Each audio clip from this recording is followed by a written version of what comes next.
வணக்கம். நீங்கள் இணைந்திருப்பது உதயன் டிஜிட்டல் வலையொலியின் இரவு நேர பிரதான செய்திகளுடன். செய்தி தொகுப்பு உதயன் டிஜிட்டல் செய்தி பிரிவு. செய்திகள் வாசிப்பவர் லிஷா தரணீஸ்வரன். முதலில் தலைப்புச் செய்திகள். கிளிநொச்சி பொது மருத்துவமனைக்கு 100 மில்லியன் ரூபாய் நிதி ஒதுக்கீடு. 13 வருடங்களின் பின் நாடளாவிய ரீதியில் யானைகள் கணக்கெடுப்பு இன்று. 25 வருடங்களின் பின் காசாவில் தலை தூக்கியுள்ள போலியோ. பாகிஸ்தானிலும் குரங்கம்மை, அயல் நாடுகளுக்கு எச்சரிக்கை. ஒருநாள் சர்வதேச போட்டிகளில் சதமடித்த இளம் இலங்கை வீராங்கனை. தொடர்பான உள்நாட்டு செய்திகள். கிளிநொச்சி மாவட்ட பொது மருத்துவமனையில் காணப்படும் அவசர தேவைகள் தொடர்பில் வடக்கு மாகாண சுகாதார சேவைகள் பணிப்பாளர் வடமாகாண ஆளுநர் PSM சால்ஸுக்கு எடுத்து கூறியதற்கிணங்க மத்திய சுகாதார அமைச்சுக்கு ஆளுநரால் கோரிக்கை விடுக்கப்பட்டது. அதற்கமைய சுமார் 100 மில்லியன் ரூபாய் நிதி ஒதுக்கீடு செய்யப்பட்டுள்ளது. இந்த நிதியின் ஊடாக கிளிநொச்சி மாவட்ட பொது மருத்துவமனைக்கான 500 kW வலுவுடைய மென்பரப்பாக்கி பெற்றுக் கொடுக்கப்பட உள்ளதாக தெரிவிக்கப்பட்டுள்ளது. அத்துடன் மருத்துவமனை ஊழியர்களுக்கான விடுதி புனரமைப்பு மற்றும் உள்ளக நடைபாதை புனரமைப்பு ஆகிய வேலை திட்டங்கள் முன்னெடுக்கப்பட உள்ளமையும் குறிப்பிடத்தக்கது. 13 வருடங்களின் பின்னர் நாடளாவிய ரீதியில் யானைகள் கணக்கெடுக்கும் பணி இன்று ஆரம்பமாக உள்ளது. அனைத்து வனவிலங்கு அதிகாரிகள் மற்றும் ராணுவம், போலீஸ் அதிகாரிகளின் பங்களிப்புடன் உரிய கணக்கெடுப்பு நடத்தப்பட உள்ளதாக தெரிவிக்கப்பட்டுள்ளது. தொடர்ச்சியாக 17, 18, 19 திகதிகளில் இலங்கையின் அனைத்து மாகாணங்களிலும் நாடளாவிய ரீதியில் 3130 கணக்கெடுப்பு நிலையங்களில் யானைகள் கணக்கெடுக்கும் பணி முன்னெடுக்க உள்ளதாக வனஜீவராசிகள் பாதுகாப்பு திணைக்களத்தின் பணிப்பாளர் நாயகம் சந்தன சூரிய பண்டார குறிப்பிட்டார். அந்த வகையில் முல்லைத்தீவு மாவட்டத்திலும் மாங்குளம், ஒட்டுசுட்டான், புதுக்குடியிருப்பு, வெளியோயா ஆகிய 4 பிரதான தொகுதிகளில் வனஜீவராசிகள் திணைக்களத்தின் ஏற்பாட்டில் 11 உப பிரிவுகளில் 73 மத்திய நிலையங்களில் கணக்கெடுப்பு மேற்கொள்ளப்பட உள்ளது. இதற்காக மாவட்டத்தில் 155 கணிப்பாளர்கள் பயன்படுத்தப்பட உள்ளனர். இலங்கையில் கடந்த 2011 ஆண்டு காட்டு யானைகள் கணக்கெடுப்பு நடத்தப்பட்டதுடன் அந்த அறிக்கையின்படி இந்த நாட்டில் காட்டு யானைகளின் எண்ணிக்கை 5778 இருந்ததாக தெரிவிக்கப்பட்டுள்ளது.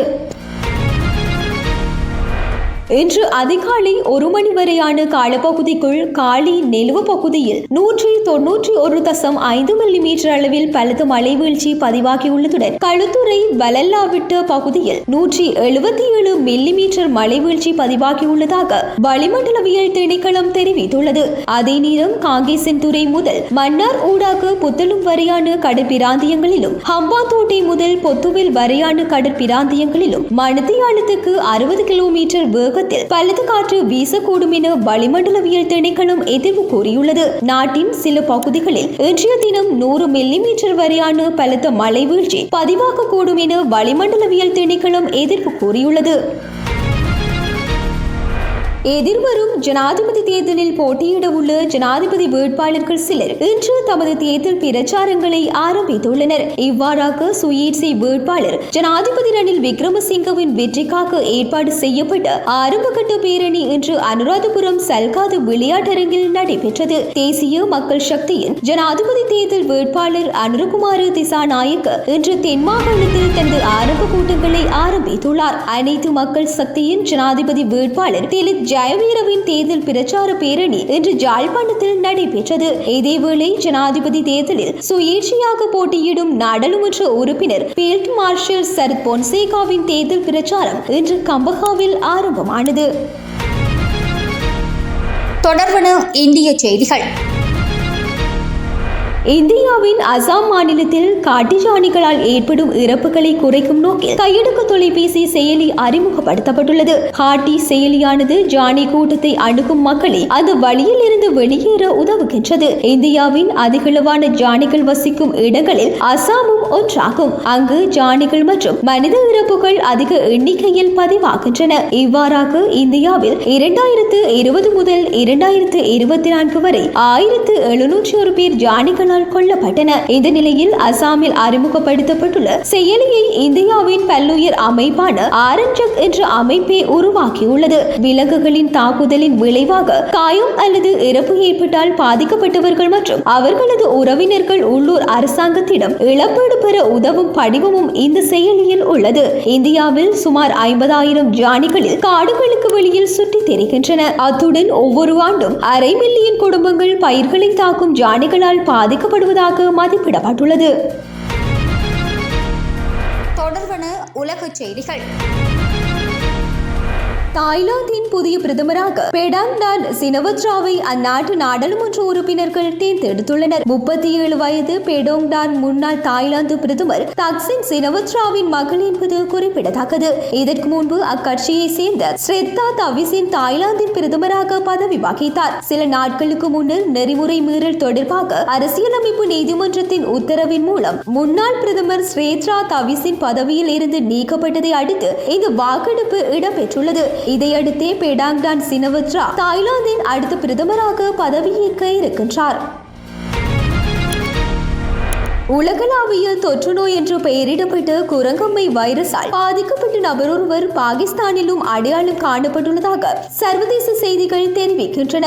இவ்வாறாக பாதிக்கப்பட்ட நபருடன் தொடர்பில் இருந்தவர்களிடம் இருந்து மாதிரிகளை சேகரித்துள்ளதாகவும் தெரிவிக்கப்படுகின்றது. ஆப்பிரிக்காவில் குரங்கம்மை பரவல் அதிகரித்துள்ள நிலையில் பொது சுகாதார அவசர கால நிலையாக உலக சுகாதார ஸ்தாபனத்தினால் பிரகடனப்படுத்தப்பட்டது. ஆப்பிரிக்காவில் அவசர கால நிலை பிரகடனப்படுத்தப்பட்டு சில மணி நேரங்களில் ஸ்வீடனிலும் இந்த நோய் அடையாளம் காணப்பட்டுள்ளதாக சுட்டிக்காட்டப்பட்டுள்ளது. இந்த நிலையில் குரங்கம்மை நோய் நிலைமை வேகமாக பரவுவதற்கான சாத்தியம் நிலவுவதாக உலக சுகாதார ஸ்தாபனத்தின் தலைவர் டெட்ரோஸ் எடனோம் எச்சரிக்கை விடுத்துள்ளமை குறிப்பிடத்தக்கது. 25 ஆண்டுகளுக்கு பிறகு காசாவில் போலியோ நோயுடன் ஒருவர் அடையாளம் காணப்பட்டுள்ளதாக பலஸ்தீனிய சுகாதார அமைச்சகம் அறிவித்துள்ளது. ஜோர்டானில் மேற்கொள்ளப்பட்ட சோதனைகள் மத்திய காசா பகுதியில் இருந்து தடுப்பூசி போடப்படாத 10 மாத குழந்தைக்கு இந்த நோய் உறுதி செய்யப்பட்டுள்ளதாக ரமல்லாவில் உள்ள சுகாதார அமைச்சகம் தெரிவித்துள்ளது. தொற்று நோயான போலியோ வைரஸ் பெரும்பாலும் கழிவுநீர் மற்றும் அசுத்தமான நீர் மூலம் பரவுவதாகவும் இது சிதைவு மற்றும் பக்கவாதத்தை ஏற்படுத்தும் எனவும் தெரிவிக்கப்பட்டுள்ளதோடு இது முக்கியமாக 5 வயதுக்கு உட்பட்ட குழந்தைகளையே பாதிக்கின்றது எனவும் தெரிவிக்கப்பட்டுள்ளது. தொடர்பான விளையாட்டு செய்திகள். பெண்கள் கிரிக்கெட் அணியின் சிறந்த வீராங்கனையாக திகழும் இலங்கை அணி தலைவி சமரி அதபத்து ஆஸ்திரேலிய மகளிர் பிக் பாஸ் லீக்கின் அடுத்த 3 சீசன்களுக்கான சிட்னி தண்டர்ஸ் அணியுடன் ஒப்பந்தம் செய்துள்ளார். இதற்கு முன்னைய 2023 மற்றும் 2024 தொடரில் சிட்னி தண்டர்ஸ் அணிக்காக அவர் விளையாடினாலும் அது காயமடைந்த வீராங்கனை ஒருவரை பிரதிநிதித்துவப்படுத்துவதற்காகவே அவருக்கு வாய்ப்பு வழங்கப்பட்டது. நடைபெறவுள்ள மகளிர் பிக் பாஸ் மகளிர் லீக் எதிர்வரும் அக்டோபர் 27ஆம் தேதி ஆரம்பமாக உள்ளமை குறிப்பிடத்தக்கது.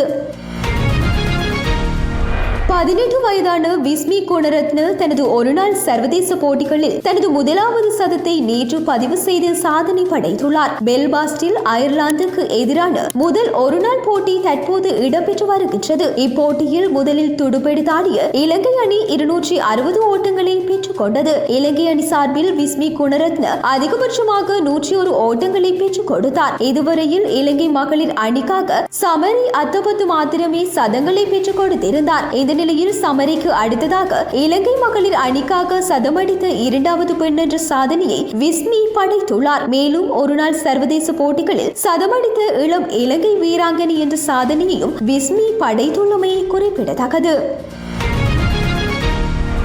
இத்துடன் உதய டிஜிட்டல் வலையொலியின் இரவு நேர பிரதான செய்திகள் நிறைவடைகின்றன. தொடர்ந்தும் நாளை காலை நேர செய்தி சுருக்கத்துடன் இணைந்திருங்கள். வணக்கம்.